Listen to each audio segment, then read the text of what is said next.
Ready for the 200-yard medley relay. California, the American record holders. NCAA record belongs to the Michigan Wolverines, set back in 2013. Cal, the top speed, but Texas was a 10th faster in the prelims this morning at 123.17. Alabama, the defending champion, in lane number 1 this time around. Rowdy?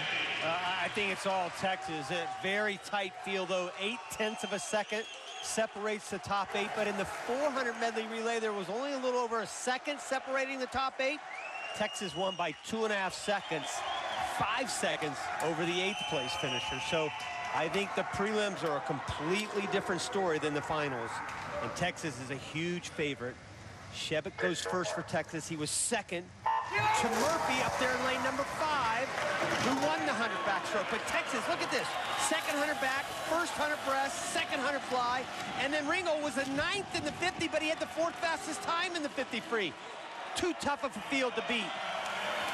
Superstar in lane number 1. Connor Oslin was 3rd in the 100 back, setting things the table right away for the defending race champions. That is the swim of the life for Alabama. 20.3 for going out.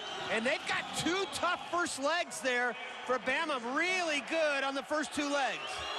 Pavel Romanov, the senior, still in the lead. Pressure coming from Texas and Cal. Connor Hoppy for the Bears. Will Lindholm for Texas. Here's the difference, though. It's Joseph Schooling. Here's a guy that can go 19+ on a 50, no problem whatsoever. And this will be the difference maker for Texas right here. Alabama, though, still in the lead. Luke Kalisak holding things for Bama, but the Longhorns, a great finish for Schooling, puts Texas in the lead. That's going to be tough to beat. It's just they're too good across the board, all the way top to bottom. Ringo looking very good. No way anybody's going to beat him. Zane Waddell with the last push, but Ringo closes the deal for the Longhorns as they take the title and pad the team standings lead.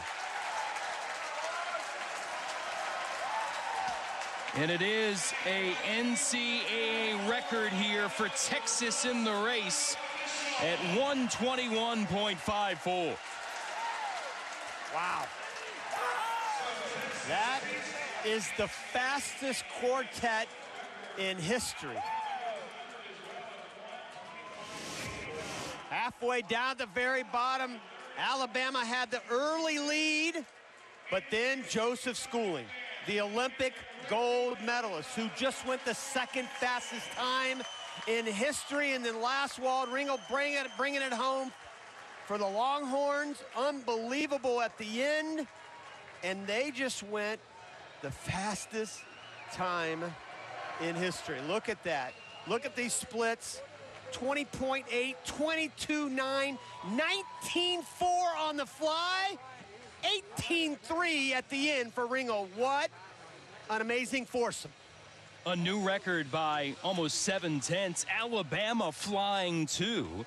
They bested that mark set by Michigan in 2013, but only good for the runner-up spot as Texas does it again with the relay title, and the Longhorns standing by with Kat LaRocca. Congratulations, guys. Now, with such a strong field, what made the difference for Texas tonight? You know, I don't know. These guys right here and just our whole team, I think it just came down to heart at the end. We wanted that more than anything, especially after last year. I felt like we had a good shot at it, and just trying to come back and avenge that. Now, the Longhorns have won 3 of the 4 relays so far in this meet, breaking a lot of records in the process. What is setting you guys apart? He's the man, yeah. I'd definitely say our coach, Eddie Reese, he definitely has a plan for all of us, and he executes it great. We just follow what he says, and it shows for it. Great job, guys. More action coming up from Indianapolis here in a moment.